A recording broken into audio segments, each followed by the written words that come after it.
What's up on Power Ass Crew? Today's video is about that thing right there. That there is a battery. What are we going to do? We're going to show you guys how to test it. We're going to show you the high voltage, low voltage, talk about connections, talk about cold cranking amps. So we've got some education for you guys today. So if it's the first time you've landed on Power Ass YouTube channel, be sure to hit that subscribe button. I do Jeep videos, car videos, motorcycle videos, all kinds of cool stuff. So you might just learn something. Hit that subscribe button so you don't miss a thing. Oh yeah, that little bell notification thing, click that too, so that way it'll notify you when I release these videos. Cool? Sweet. Alright, let's get on with this. Now if you suspect you've got a bad battery, the first thing you really want to start checking is your connections. Your battery post, and I've got a marine style battery in this because I've got the screw terminals here and here, and plus off this one I've got my mega fuse which runs over to my alternator. So I've got the upgrade Durango alternator, and for that video I'll put a link down below. So what you want to check is, make sure your connections are clean. I've got no corrosion on my contacts, on my cables, because what that can do, if you've got that white chalky look of corrosion on your battery cables, that puts a film between your clamp and your battery post that doesn't allow the electricity, the electrons as your battery's charging, to go from the charging wire here into your positive battery post to charge the battery. In some cases it will still charge, but it just will not be as efficient as it could be because you've got all that crud built up.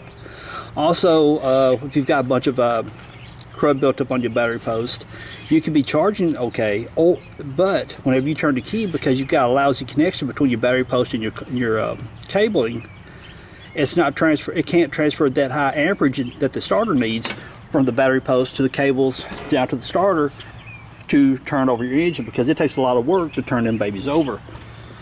So number one, always test all your connections. Make sure your connections are clean. So all my connections here all look good. I definitely need to clean up my wiring, but that doesn't mean that I don't have a solid connection.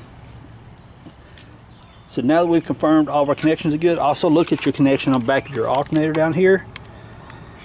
This is a 130 amp Dodge Durango alternator. I built my charge wire here so it would handle the amperage going to the battery. So whenever you do the alternator upgrades, do not stay with the factory charge wire, because in the instance that the upgraded alternator has to sling all of its amperage, the factory charge wire cannot accommodate the added amperage that this alternator puts out versus the stock YJ ones, which are only like 90 amps at best, in some cases 60. So whenever you get above 100 amps, you want to get that cable to handle that power whenever the alternator has to sling out that amperage. So if you do the upgrade for your alternator, upgrade your charge wire, and then I've got my upgrade link here to handle the added amperage. I finally get a chance to shoot video today, and well, guess what? Now somebody wants to cut the grass. Welcome to YouTube creators world that doesn't have a shop. Alright, let's get on with this as best we can. Now that I killed about 45 minutes to wait for all the lawnmowers to stop, let's continue with the video. The first thing you want to do is test the battery voltage. Got my meter set up here, got it set on DC volts, and DC volts is going to be the one that's going to have a straight line up top, and with the three look like Morse code lines at the bottom. Your AC will be up here that has a little squiggly line. AC means alternating current, DC means direct current. So you want to set it on DC current here. This one right here is auto ranging, which means I can just put it on DC and not have to worry about if it's on 20 volts, 120 volts, whatever the case may be. If yours is not an auto ranging meter, you'll have a 5 volts, 20 volts, 100 volts, something like that. Set it at 20 volts. This is going to measure at the highest, like 14.5, 14.6 throughout the testing. So find your, say if you're measuring 15 volts, just to round off to an even number, and your next number up is going to be at 20 volts, you'll set your DC 20, and that'll take care of everything from 20 volts down, okay? But this one's an auto ranging. All I got to do is put it on DC to take care of itself. Get you an auto ranging meter because it makes life much more simple. So I got the red on the positive post over here. Take the black, put it here, and I've got 12.7 volts. Now there's a thing called surface charge on batteries, and I'm not going to get into all the nerdy details of that. That has to do with the way the electrolytes inside the battery distribute voltage, blah blah blah blah. There's a whole bunch of nerdy science goes on with this. Now the way the whole surface voltage thing works out is that if your battery's anything above 12.6 volts, it means you've got a surface voltage going on. So to level it out, what we need to do is turn on the headlights for about 2 minutes to be able to knock that surface voltage down so you get a consistent read on your battery. So at this point I'm going to turn on my headlights, which may not be totally beneficial because I got LED headlights, but let's hit them anyway.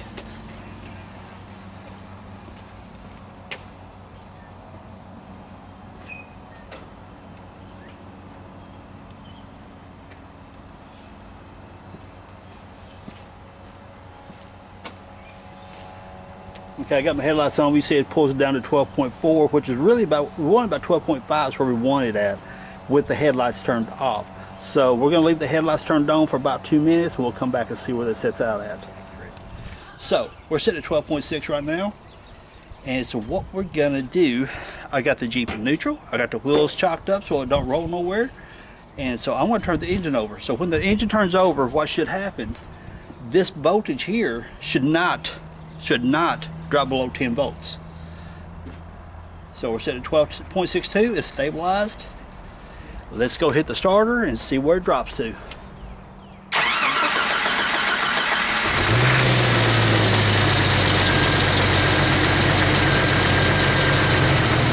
Now that we got the Jeep fired up, we're looking at 14.6 volts, which means the alternator is pretty well doing its job, but we're going to do an alternator testing video, but we'll do that one later.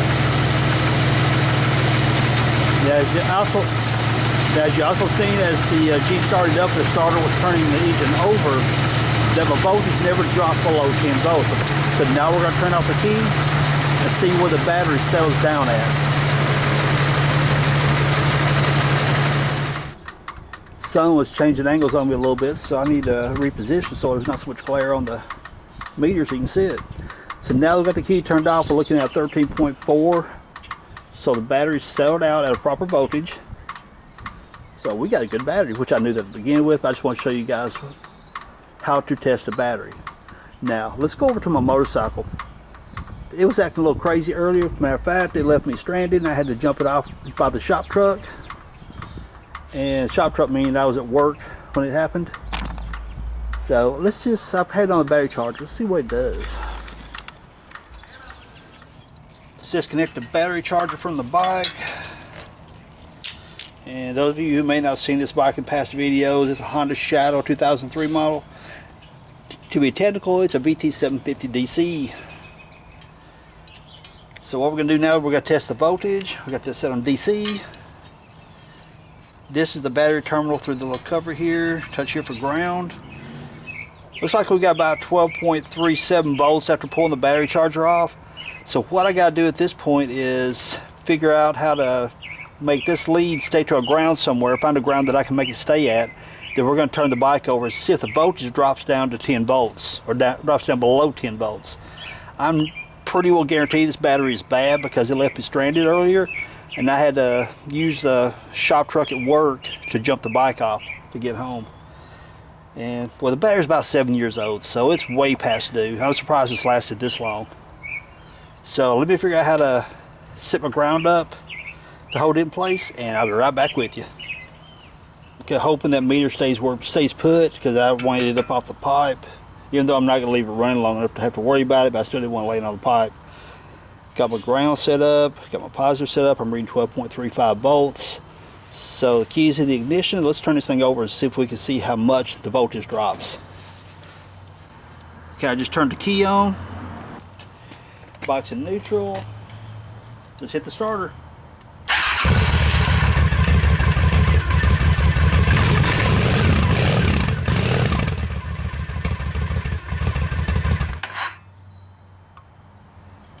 Alright, let's try it one more time. I wasn't watching the meter that time. It started easy enough.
I really wasn't expecting the bike to be that cooperative, because this morning when I first started up, it was, of course it had been setting for a while, battery was low.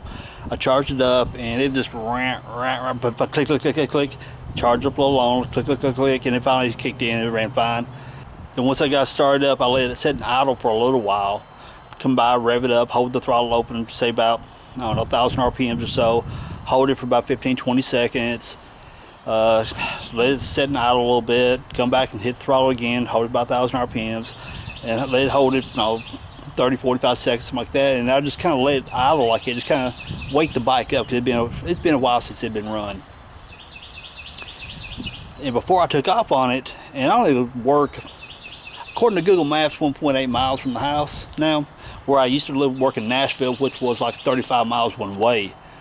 So I turned the key off and turned the key back on, hit the starter, it fired right up. I'm like, sweet, we're good to go. So I ride to work, and I had to get my electrical meter, what I've been showing you guys in the video, because I just wanted to use that one instead of the ones I had here at the house. So some of the guys in the shop were just kind of hanging out and stuff, so I BS with them for a moment and go grab my meter out of the shop, and I come on back to the house. And well, I started to come back to the house, and I come out there, hit the key, click, click, click, click, the battery was dead as a hammer. So I ended up having to use the shop truck to start the bike up and to get home. So yeah. But the whole time I've been shooting the video on this thing right here, going through all the testing on it, that thing's been sitting on the charger, so maybe it's topped off its charge. But nonetheless, that battery is probably 6-7 years old, something like that. It's definitely due for it to be changed out, because I don't want to get out on a road trip and die out somewhere. A buddy of mine and I, we were heading to New Orleans on the motorcycle, and I live near Nashville. We were heading to New Orleans, and his bike, his Harley, we were in Alabama, and all of a sudden his bike just let somebody turn the ignition off on it, just that quick and simple. And here he was stuck on the side of the road, and we looked up the closest AutoZone or closest auto parts store, whatever. The closest one, Google Maps said it was 30 minutes away. So I said, all right, fine. So I jumped on my bike, I'm gonna take a ride. I had to go down by, I don't know, half a mile or so, get on an exit ramp, circle back around, and come back the other way, because we done passed the exit where the auto parts store was. Brrr, I'm kicking on down the road. I'm looking ahead of me, like something don't look good. There was a wall of rain I was about to ride into. So guess what?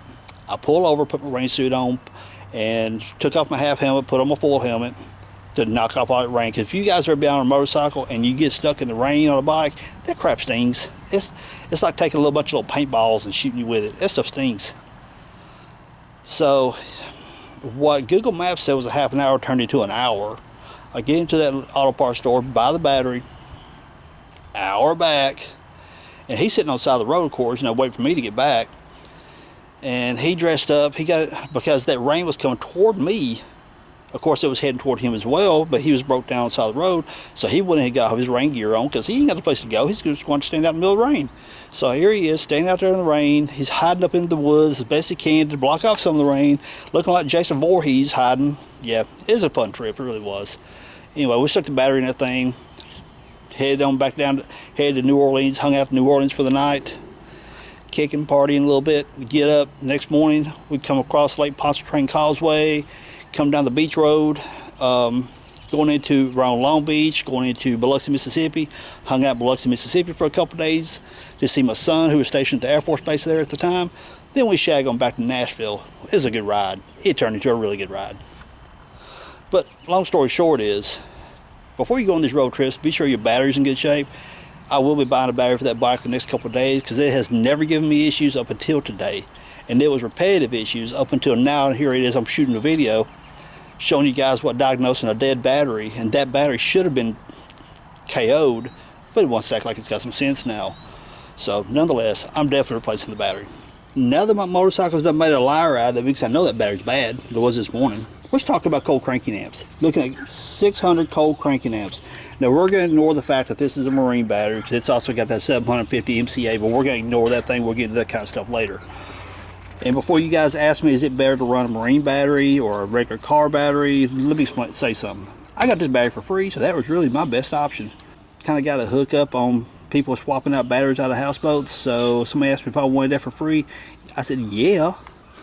And if you want one to fit your Jeep, there's the part number, SRM27. And one thing about marine batteries, the deep cycle batteries, they're just more robust. They can take a deeper discharge and recover much better than a standard car battery. But no, that's where they really play their biggest advantage at. So there you go. That's the best answer I can give you. Cold cranking amps.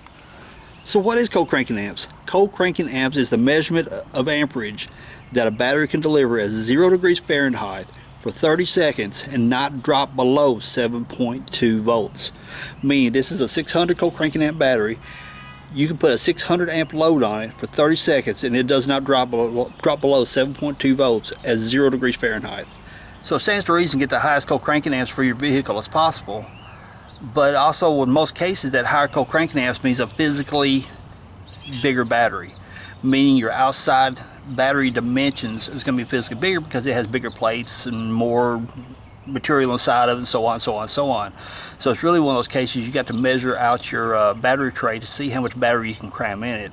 And this particular marine battery, I showed you guys part number a moment ago, was, what was it, part number SRM27, means it's 27 series battery. It was given to me, I thought, well, this fit my battery tray, and I dropped it in, it fitted perfect. So I said, yeah, I'll take it, no problem. It's a freebie, so why not? So, like I said, really you want the highest cold cranking amp as possible because it's going to give you more reserve capacity if you really have to turn the starter over a lot. But if you have to turn the starter over a lot and it keeps cranking and cranking and cranking, you probably got more issues than just your battery because you need to figure out why your vehicle isn't starting within the first couple cranks. Now let's talk about maintenance batteries and maintenance free batteries. Most of your maintenance free batteries, the cap on top is not going to be able to be removed. Except for instance this marine battery here, the caps are removable so you can top it off with new acid or new water. Now I say water, I'm not saying going in the house and get you some tap water poured in. Use bottled water, distilled water. You don't want the minerals that's in your regular tap water to be inside the battery because it'll mess things up. And look, if you can get an eyeball there.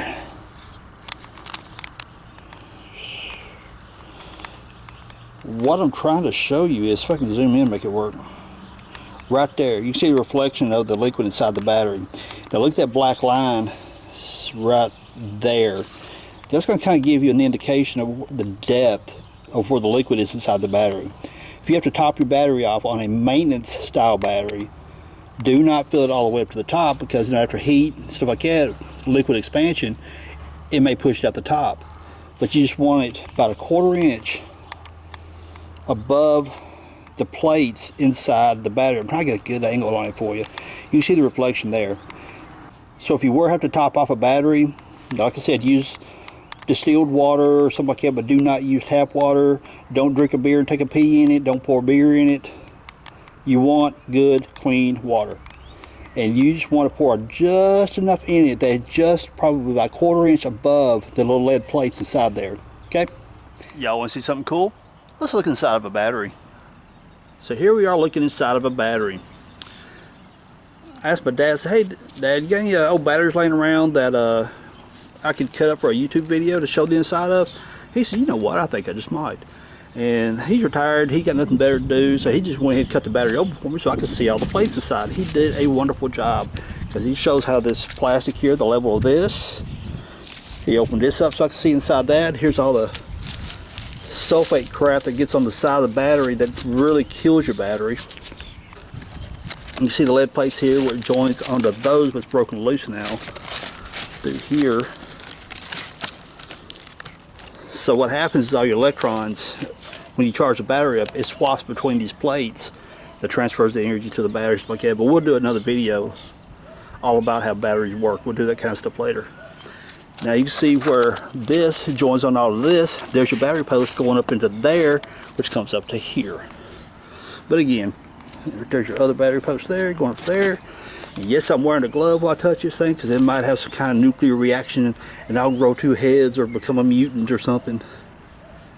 I don't know. Being a mutant might be kind of fun depending on what superpower I get. Look at all that junk out there. Look. The next video I'll release in this little series here is how to test an alternator, and we'll get into some really good details on that. And there's also going to be another video coming up how to test for voltage drop between grounds your battery to the alternator and stuff like that. So those are some upcoming videos. So you might want to subscribe if you haven't. Be educational for you. So everyone, if you enjoyed this video, hit me with a thumbs up, subscribe if you haven't, leave me some cool comments down below, stuff you would like to see. And oh yeah, what I mentioned a moment ago when I was playing with the battery and had the glove on, I might turn into a mutant. Question for the video: if you could turn into a mutant, what superpowers would you like to have? That'd be kind of fun in the discussion, wouldn't it? Yeah, it would. So everyone, again, if you enjoyed the video, thumbs up, subscribe if you haven't, leave some cool comments down below. And check out poweraddicts.com, because now I've got a knowledge base where you can sort out the videos. I'm still adding videos to the knowledge base. They're not all there yet, but I'm still going to tell you guys about it. And once I get all the links built into the website, once it's complete enough, I'll make a video of a screen recording of the website to give you guys a tour of where everything's at. Cool. But for right now, I'm going to tell you guys about it. poweraddicts.com. You can go up at the top, it says where it says knowledge base, click on it, and it's got a knowledge base where you can sort through some of the videos I've already got linked in. They're not all there yet, but they're getting there. Also, check out the t-shirts and cups, and I've got hoodies on the way, and I'm talking to another person about to start doing my hats for me. So I'm starting to get your merchandise you guys are asking for. So everyone, I really appreciate it. Peace out. Later, y'all.